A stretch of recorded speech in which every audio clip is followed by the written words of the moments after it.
बिस्मिल्लाहिर्रहमानिर्रहीम। अस्सलाम वालेकुम स्टूडेंट्स। आज से जो है वो हम बॉटनी ए का चैप्टर नंबर 5 जो कि किंगडम फंजाई है वो स्टार्ट करेंगे। किंगडम एलजी हमारा कंप्लीट हो गया है। हमने उसकी वो क्लोरोफाइटा और जेंथोफाइटा, फियोफाइटा, रोडोफाइटा ये सब जो थी उसकी क्लासेस वो भी पढ़ ली हैं। ठीक है, तो आज से हम किंगडम फंजाई स्टार्ट करेंगे। किंगडम फंजाई का जो है वो सिलेबस स्टार्ट में शो हो रहा है कि आपने बीएससी वाला जो सिलेबस है उसमें से क्या क्या पढ़ना है। General structure, life cycle, classification of fungi with special example. इसमें हम प्लाज्मोडियो फोरोमाइकोटा, प्लाज्मोडियो फोरा पढ़ेंगे। प्लाज्मोडियो फोरोमाइकोटा का मेंबर ओ माइकोटा में से हम पाइथम पढ़ेंगे। ठीक है, पिथियम। और उसके बाद जो है वो एस्कोमाइकोटा में से हम पेनिसिलियम, सैक्रोमाइसीज और अल्टरनेरिया, और बेसिडियोमाइकोटा में से हम स्ट्रिलागो, पक्सीनिया और अगेरिकस जो है इनको पढ़ेंगे। ठीक है, रोल फंजाई का पढ़ेंगे एग्रीकल्चर में, फूड इंडस्ट्री में, diseases of major economic crops पढ़ेंगे, प्लांट्स में रस्ट और smuts, downy and powdery mildews, damping off root rots. ठीक है, ये सारा हम लोग इसमें इस चैप्टर में कवर करेंगे।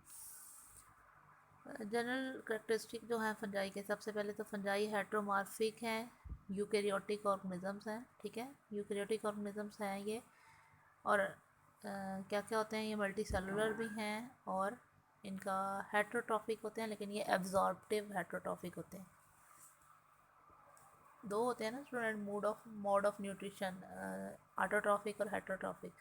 उसमें से फंजाई हेट्रोट्रॉफिक हैं, लेकिन फंजाई और एनिमल्स में क्या डिफरेंस होता है कि एनिमल्स सिंपल हेट्रोट्रॉफ्स होते हैं, यानी वो फूड अंदर लेके जाते हैं और अंदर उनकी बॉडी में डाइजेस्ट होती है, जबकि फंजाई जो है वो एब्जॉर्प्टिव हेट्रोट्रॉफ होती है। फंजाई जो है वो क्या करती है, जो चीज़ फंजाई ने डाइजेस्ट लेके जानी होती है अपनी बॉडी में, पहले अपनी एंजाइम रिलीज़ करती है जिस मीडियम में फंजाई पड़ी होती है। उसके एंजाइम जो हैं डाइजेस्टिव एंजाइम, वो उस चीज़ को डिकम्पोज करते हैं। जब वो डिकम्पोज हो जाती है तो फंजाई उसको छोटे छोटे पार्टिकल्स में उसको कन्वर्ट कर देते हैं, और फिर फंजाई उनको छोटे छोटे पार्टिकल्स को एब्जॉर्ब करती है। तो इसलिए फंजाई है तो हेट्रोट्रॉफिक ही, यानी अपनी खुराक खुद तैयार नहीं करती, लेकिन फंजाई कौन सी वाली हेट्रोट्रॉफिक है, एब्जॉर्प्टिव हेट्रोट्रॉफिक। ठीक है, तो ये डिफरेंस है इसका प्लांट एनिमल्स के साथ। और प्लांट्स के साथ तो डिफरेंस ये होगा कि फंजाई जो है एक तो ये कि हेट्रोट्रॉफिक है, जबकि प्लांट्स ऑटोट्रॉफिक होते हैं। दूसरा, फंजाई की जो सेल वॉल है उसमें काइटन होता है, और प्लांट की सेल वॉल जो है वो सेलुलोज से बनी होती है। और एनिमल और फंजाई का क्या होगा डिफरेंस, उसमें ये होगा कि फंजाई जो है वो एब्जॉर्प्टिव हेट्रोट्रॉफ है, जबकि एनिमल दूसरे सिंपल हेट्रोट्रॉफिक जो होते हैं वो हैं। ठीक है, इसके अलावा फंजाई के पास सेल वॉल होती है, जबकि एनिमल्स के पास सेल वॉल नहीं होती। तो ये इसका डिफरेंस हो जाएगा। Multi cellular body having generally composed of hyphae and their cell wall is composed of chitin। Fungus की सेल वॉल की बात हो रही है। A fungus is any member of a large group of eukaryotic organisms that include microorganisms like yeast, molds and other familiar mushrooms। Mushrooms वगैरह जो काफ़ी edible भी होते हैं, ठीक है, वो भी फंगस से बिलोंग करते हैं। यीस्ट बहुत कॉमन आपने सुना होगा इसका नेम, ये भी जो है ये भी फंजाई में आती है। Organisms are classified as kingdom fungi। These organisms are classified as kingdom fungi। It is a separate kingdom from plant, animals, protists and bacteria। One major difference is that fungal cells have cell wall that contains chitin। The other differences show that fungi form a single group of related organisms। The discipline of biology हाँ जी, biology का वो discipline जिसमें हम fungi को study करते हैं उसको हम माइकोलॉजी कहते हैं। माइकोलॉजी जो है वो एक बॉटनी की ब्रांच के तौर पर रिगार्ड की जाती है, या फिर Aldous a separate kingdom in biological taxonomy. ठीक है, माइकोलॉजी जो है वो बॉटनी की ब्रांच के तौर पे ली जाती है, जबकि ये एक सेपरेट किंगडम है बायोलॉजी की। ठीक है, genetic studies have shown that fungi are more closely related to animals than plants। Fungi जो है वो एनिमल से ज़्यादा रिलेटेड है प्लांट के निस्बत। जेनेटिक स्टडीज़ जो फंजाई की हैं वो ये शो करती हैं। अक्रंस जो है फंजाई किन किन हैबिटेट में पाया जाता है। फंजाई जो है उसकी वाइड वैरायटी होती है हैबिटेट्स की। ये हैबिटेट्स कौन से हो सकते हैं, water, soil, dead and decaying organic matter. Fungi जो हैं वो हेट्रोट्रॉफिक होते हैं, ये हमने पहले पढ़ लिया है। cannot synthesize their food, they get their food from different sources। अब फूड हासिल करने के सोर्सेज की बुनियाद पे फंजाई को मुख्तलिफ क्लासेस में डिवाइड किया जाता है। सेप्रोफाइट्स वो फंजाई हैं जो कि डेड और डिकेइंग ऑर्गेनिक मैटर से अपनी खुराक ले रहे होते हैं, उनको सेप्रोफाइट्स कह रहे होते हैं, ठीक है।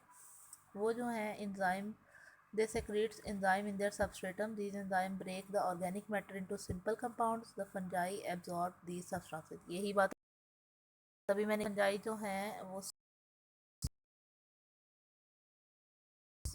दूसरी टाइप जो फंजाई की है वो fungi live on their host and get their foods from them cause serious, यानी फंजाई जो है वो प्लांट्स के ऊपर फंगस लग जाती है के अंदर भी फंगस और उनको डिजीज़ भी सीरियस किस्म की डिजीज़ उनको ख़तरा होता है फंजाई से। तो फंजाई पैरासाइट के तौर पे रहती है पौधों के ऊपर भी, जानवरों के ऊपर भी, और इसके यानी जब वहाँ पे रहेगी तो एक तो खुराक लेगी। पैरासाइट यही करते हैं ना कि अपने होस्ट से खुराक भी ले रहे होते हैं और बदले में उसको नुकसान पहुँचा रहे होते हैं, इसीलिए हम उनको पैरासाइट कह रहे होते हैं। या फिर सिम्बायोटिक एसोसिएशन वो है जिसमें फंजाई जो है वो हायर प्लांट की रूट्स के ऊपर प्रेजेंट होती है, ठीक है। ये वाला जो माइक्रोराइजल एसोसिएशन जो होता है ये, या फिर लाइकन्स में फंजाई एलजी के साथ एसोसिएशन में होती है। ये एलजी का इसमें दोनों पार्टनर्स फ़ायदा ले रहे होते हैं, यानी अगर पौधों के साथ फंजाई अटैच है तो तकरीबन 95% वेस्कुलर प्लांट्स ऐसे हैं जिनके रूट्स पे फंगस लगी होगी। फंगस जो है वो क्या कर रही है कि उनकी हेल्प कर रही है, प्लांट की ग्रोथ को बेहतर कर रही है। कैसे प्लांट की ग्रोथ को बेहतर कर रही है? क्योंकि आपको पता है फंगस जो भी सॉइल में पड़े होंगे dead and decaying organic matter उसको ब्रेक डाउन करके सिंपलेस्ट सब्सटेंसेस में कन्वर्ट कर देती है और प्लांट उसको सिंपलेस्ट आयंस या सब्सटेंसेस जो बन जाते हैं उनको ले लेता है, आसानी से प्लांट की रूट ले लेती है और बदले में फंजाई प्लांट से खुराक ले लेती होगी और इसके अलावा रहने की जगह भी ले लेती है, ठीक है। तो ये सिम्बायोटिक एसोसिएशन है। फंगस का सिम्बायोटिक एसोसिएशन पौधे को फ़ायदा भी देता है क्योंकि इससे प्लांट की जो यील्ड है, पैदावार है, उसमें बेहतरी देखी गई है, ऑब्जर्व की गई। जनरल स्ट्रक्चर जो फंगस की प्लांट बॉडी है वो कैसी होती है? थैलस उसकी प्लांट बॉडी को ही कहा गया है। थैलस एक ऐसी प्लांट बॉडी होती है जिसमें रूट, स्टेम और लीफ में कोई डिफ्रेंसिएशन ना हुई हो। तो वैसे ओवरऑल हम प्लांट बॉडी कहते हैं, ठीक है ना, क्योंकि उनमें रूट, स्टेम और लीफ क्लियर कट नज़र आ रहे होते हैं। लेकिन ऐसी बॉडी जिसमें रूट, स्टेम और लीफ में डिफ्रेंसिएशन ना हो रहा हो उसको हम थैलस कहते हैं। तो स्ट्रक्चर ऑफ थैलस का मतलब है स्ट्रक्चर ऑफ फंगस बॉडी। तो हम फंगस प्लांट बॉडी भी नहीं कह सकते, हम सिंपल फंगस बॉडी कहेंगे जो कि थैलस है। Body of fungus consist of hyphae. Hyphae are minute thread like tubular structures. Hyphae जो है वो थ्रेड लाइक ट्यूबुलर स्ट्रक्चर है और ग्रुप और mass of hyphae is called mycelium. Mycelium जो है वो प्लांट बॉडी है फंगस की। हाइफी या thread like structure. Each hypha है सेल वॉल। हर हाइफा के पास सेल वॉल होती है। द लोअर फंजाई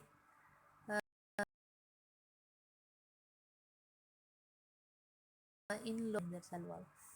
जो फंजाई के हर मेंबर्स हैं यानी ज़्यादा मॉडिफाइड और डिवेल्प्ड मेंबर्स हैं उनके सेल वॉल में काइटन होता है जो कि आर्थ्रोपोडा की भी करेक्टर्स है, ठीक है स्टूडेंट्स। तो ये भी एक फंजाई का एनिमल के साथ सिमिलरिटी है। फंजाई के एनिमल्स के साथ सिमिलरिटीज़ भी हैं, यानी एनिमल्स भी हेटरोट्रॉफ्स हैं तो फंजाई भी हेटरोट्रॉफ है। बेशक एब्जॉर्प्टिव है लेकिन है तो हेटरोट्रॉफ, यानी अपनी खुराक खुद तैयार नहीं कर सकती, ठीक है। और दूसरी सिमिलरिटी एनिमल्स के साथ फंगस की क्या है कि फंगस की सेल वॉल में काइटन होता है और एनिमल जो हैं आर्थ्रोपोडा के मेंबर्स, आपको पता है उनके बाहर एक्सोस्केलेटन होता है तो उनका एक्सोस्केलेटन भी काइटन से मिलकर बना होता है। तो ये सिमिलरिटी है फंगस की एनिमल के साथ। Body of fungus is called mycelium. Mycelium जो है वो बहुत सारे हाइफी थ्रेड लाइक स्ट्रक्चर जो हैं वो जुड़ के एक बॉडी बनाते हैं जिसको माइसीलियम कहते हैं और वो बॉडी जो है वो फंगस की बॉडी कहलाती है mycelium. Mycelium is composed of hyphae. Yeast is non hyphal unicellular fungus long cylinder branch tubular thread like filament called hyphae, ठीक है। ये हाइफी जो है ट्यूबुलर सा और सिलेंडर होता है, बारीक सा ट्यूबुलर और ब्रांच स्ट्रक्चर होता है, फिगर में नीचे शो किया हुआ है। ए सेप्टेड हाइफी और सेप्टेड हाइफी भी स्टूडेंट फिगर में शो किया हुआ है। सेप्टेड हाइफी कैसे होते हैं? जिनमें क्रॉस वॉल्स होंगी, ये आपको देख रहे होंगे कि एंड पे कोई ना कोई लाइनिंग शो की हुई है, सेप्टल पोर, ठीक है। ये सेप्टेड हाइफी हैं और वो हाइफी जिनके अंदर कोई क्रॉस वॉल नहीं होती, कोई लाइनिंग नहीं है, वो ए सेप्टेड हाइफी हैं। अच्छा, सेप्टेट हाइफी जो हैं, septate hyphae are divided by cross walls. Cross walls कौन सी होती हैं, यानी एक सेगमेंट है उसके एंड पे एक लाइन सी आ जाएगी, वो क्रॉस वॉल हो गई, ठीक है। तो अगर क्रॉस वॉल्स प्रेजेंट हैं उसको क्रॉस वॉल्स को हम सेप्टा कहते हैं, और उन हाइफी को फिर सेप्टेट हाइफी कहेंगे। क्रॉस वॉल्स जो है वो हाइफी को मुख्तलिफ सेल्स में डिवाइड कर देती हैं। ईच हाइफी कंटेन वन और मोर न्यूक्लियाई। अब वो हर हाइफी का जो पोर्शन, हर यानी सेप्टा से अलग अलग जो कर रहे हैं पोर्शंस को, उनके अंदर 1 और 2 न्यूक्लियाई होंगे, और सेप्टा जो है उनके अंदर पोर्स होंगे, यानी एक पार्ट और दूसरे पार्ट के दरमियान में जो आपस में कम्युनिकेशन है वो उन्हीं पोर्स के ज़रिए होना है। कोई भी जो खुराक मूवमेंट होनी है वो उन्हीं पोर्स के ज़रिए होनी है। So hyphae grow rapidly when food and water are abundant. Cytoplasm can flow through these pores. It carry material to the growing tips of the hyphae. Hyphae जो हैं वो जैसे ही कंडीशन फेवरेबल होती हैं इन्वायरमेंट की, वाटर और temperature की, तो हाइफी जो है वो बहुत ज़्यादा मतलब अच्छी तरह से ग्रो कर जाते हैं। नॉन सेपरेट हाइफी वो हैं जिनमें कोई क्रॉस वॉल्स नहीं होती, उनमें कोई डिवीजन नहीं होती, वो एक मतलब ब्रांच नेटवर्क सा ही होता है जिनमें कोई क्रॉस वॉल्स नहीं है, और उनमें मल्टी न्यूक्लिएटेड होते हैं क्योंकि क्रॉस वॉल्स नहीं है तो न्यूक्लियस जो है वो मतलब एक ही सेल वो काउंट हो रहा होता है और उसमें न्यूक्लियस काफ़ी सारे होते हैं, तो मल्टी न्यूक्लिएट कहला जाता है। अब मल्टी न्यूक्लिएट हाइफी और कोइनोसिटिक हाइफी, क्योंकि उनमें क्रॉस वॉल्स नहीं है इसलिए उनको कोइनोसिटिक हाइफी कहते हैं। साइटोप्लाज्म इनमें इफेक्टिवली मूव करता है एक पार्ट से दूसरे पार्ट तक, और जो हाइफी की ग्रोइंग टिप्स हैं वहाँ तक आसानी से मूव कर जाता है। Mycelium and tissues in hyphae. Hyphae में कौन कौन से टिश्यू होते हैं? Mycelium is compose of loosely organized hyphae. Mycelium has specialized following structure: sporophores. Hyphae organized to form fruiting bodies. These fruiting bodies are called sporophores. ठीक है, स्पोरोफोर्स जो हैं वो हाइफी की फ्रूटिंग बॉडीज़ हैं। उसके बाद आ जाता है plectenchyma. Tissues composed of compact mass of hyphae, यानी ऐसे टिश्यूज़ जिनमें हाइफी आपस में कॉम्पैक्ट मास बना रहे हों वो कहलाता है प्लेक्टन काइमा, ठीक है। प्लेक्टन काइमा वाली प्लांट बॉडी किस्म सॉरी हाई फंगल बॉडी आ जाती है। और अगर स्पोरोफोर्स जो हैं वो हाइफीज में क्या होते हैं, हाईली ऑर्गेनाइज्ड होते हैं और फ्रूटिंग बॉडीज़ बना रहे होते हैं, तो ये हो जाती है प्लेक्टन काइमा। दिखाई हुई है फिगर में स्टूडेंट, ए वाली जो फिगर है ये प्लेक्टन काइमा की है। इस पर हाइफी स्पेशल तरीके से ऑर्गेनाइज हुए हैं, ठीक है। और दूसरी स्पोरोफोर्स जो हैं वो आई थिंक नहीं इसमें दिखाई हुई फिगर में, यहाँ पे कहीं स्पोरोफोर नहीं दिखाई, लेकिन प्लेक्टन काइमा जो है उसमें दिखाई हुई है कि हाइफी की बहुत अच्छी ऑर्गेनाइजेशन इसमें हुई होती है। उसके बाद आ जाता है prosenchyma. Tissues with distinct hyphae are called prosenchyma, ठीक है। जिसमें वाज़ह हाइफी नज़र आ रहे हैं और टिश्यूज़ में वो प्रोजन काइमा कहलाते हैं। सोडियो पेरेन्काइमा। सोडियो पेरेन्काइमा फिगर में दिखाया हुआ है, ठीक है। Tissues in which individual hyphae lose their shape and become isodiametric. Individual hyphae जो है वो अपनी शेप खो देते हैं और हर तरफ से आइसोडायमेट्रिक होता है, जिनका डायमीटर हर तरफ से सेम नज़र आ रहा हो, ठीक है। तो वो सोडियो पेरेन्काइमा कहलाता है। Stromata. Fungal tissues become very hard, fruiting bodies are found, these tissues are called stromata. उसके बाद आ जाता है सक्लेरोशियम। ये क्या है? Mass of hard fungal tissues without fructification are called sclerotium. Sclerotiums are formed for passing over unfavourable condition, ठीक है। सक्लेरोशियम वाली फ्रूटिंग बॉडी में हाइफी तब जाता है जब उसने अनफेवरेबल कंडीशन पास करनी हो, तो ये हार्ड फंगल टिश्यूज़ बन जाता है किस्म का, जिसमें जो फंगस है वो अनफेवरेबल कंडीशन आसानी से गुजार सकता है। राइजोमॉर्फ्स जो हैं वो several hyphae unite to form rope like structure. जब फंगल हाइफी आपस में मिलके रोप यानी रस्सी की तरह का स्ट्रक्चर बनाते हैं तो उसको राइजोमॉर्फ्स कह देते हैं। राइजोमॉर्फ्स जो हैं वो भी फ्रूटिंग बॉडीज ही होती हैं।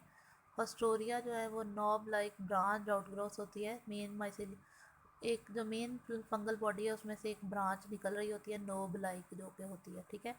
ये एब्जॉर्बिंग होती हैं। हस्टोरिया जो है वो पैरासिटिक, जो स्टूडेंट हाइफी है ना उनके अंदर पैरासिटिक फंगस है, उनके अंदर हस्टोरिया होती हैं। ये क्या होती है कि एब्जॉर्बिंग स्ट्रक्चर्स होते हैं। पैरासिटिक जो फंगस है वो क्या करते हैं कि हस्टोरिया जो प्रे जिस पे उन्होंने अटैक करना होता है, ठीक है ना, उसके अंदर हस्टोरिया अपनी एंटर कर देते हैं और हस्टोरिया जो है वो एब्जॉर्ब कर लेते हैं उस वाले प्रे में से फूड वगैरह या जो भी चीज़ हाइफी ने लेनी होती है उसमें, तो ठीक है ना। तो ये पैरासिटिक हाइफी का एक इम्पोर्टेंट स्ट्रक्चर है। उसके बाद आ जाता है एप्रीसोरिया। एप्रीसोरिया जो है वो सिंपल लोब्ड स्ट्रक्चर हैं, ये अराइज हो रहे होते हैं जर्म ट्यूब से। ये मोस्टली जो है वो डिजीज़ काजिंग फंजाई में पाए जाते हैं। एप्रीसोरिया जो स्ट्रक्चर है ये जो डिजीज़ काज करने वाली हाइफी हैं उनके अंदर पाए जाते हैं। अब हाइफी का जो सेल स्ट्रक्चर है वो कैसा होगा? प्रोटोप्लास्ट जो हाइफी का है उसमें साइटोप्लाज्म भी होता है और न्यूक्लियस भी होता है। फंजाई जो हैं वो यूकेरियोट्स हैं, ये भी हमें पता है। उनके न्यूक्लियाई जो है, न्यूक्लियर मेम्ब्रेन उनके गिर्द प्रेजेंट होती है और क्रोमैटिन मटेरियल होता है, इस वजह से उनको हम क्रोमैटिन मटेरियल और न्यूक्लियाई जो है उनके गिर्द न्यूक्लियर मेम्ब्रेन प्रेजेंट होती है, इस वजह से हम फंजाई को हमें पता है कि वो यूकेरियोटिक है। फंजाई जो है वो माइटोसिस के लिए डिवाइड होती है। हाइफी जो है फंजाई के वो सेप्टेट भी हो सकते हैं, ए सेप्टेट भी हो सकते हैं। सेप्टा जो है वो सेप्टेट हाइफी में प्रेजेंट है, लेकिन ए सेप्टेट हाइफी में सेप्टा जो है वो एब्सेंट है। इंडिविजुअल सेल जो है वो यूरिन्यूक्लिएट भी हो सकता है या उसमें मल्टी न्यूक्लिएट भी कंडीशन हो सकती है। हाइफी जो है जिसमें बहुत सारे न्यूक्लियस हों उसको कहते हैं कोइनोसिटिक hyphae. A vacuole is present in the center of cytoplasm in older hyphae, ठीक है। रिजर्व फूड मटेरियल हाइफी का जो है वो है ग्लाइकोजन या फिर ऑयल ड्रॉपलेट्स। ये हमारा हाइफी का सेल स्ट्रक्चर तक का टॉपिक कंप्लीट होता है। न्यूट्रिशन जो है ये थोड़ा लंबा टॉपिक हो जाएगा, लेक्चर हमारा लंबा हो जाएगा, तो न्यूट्रिशन हम कल वाले लेक्चर में पढ़ेंगे। आज हमारा सेल स्ट्रक्चर तक जो है वो चैप्टर नंबर 5 का लेक्चर नंबर 1 कंप्लीट होता है बॉटनी का।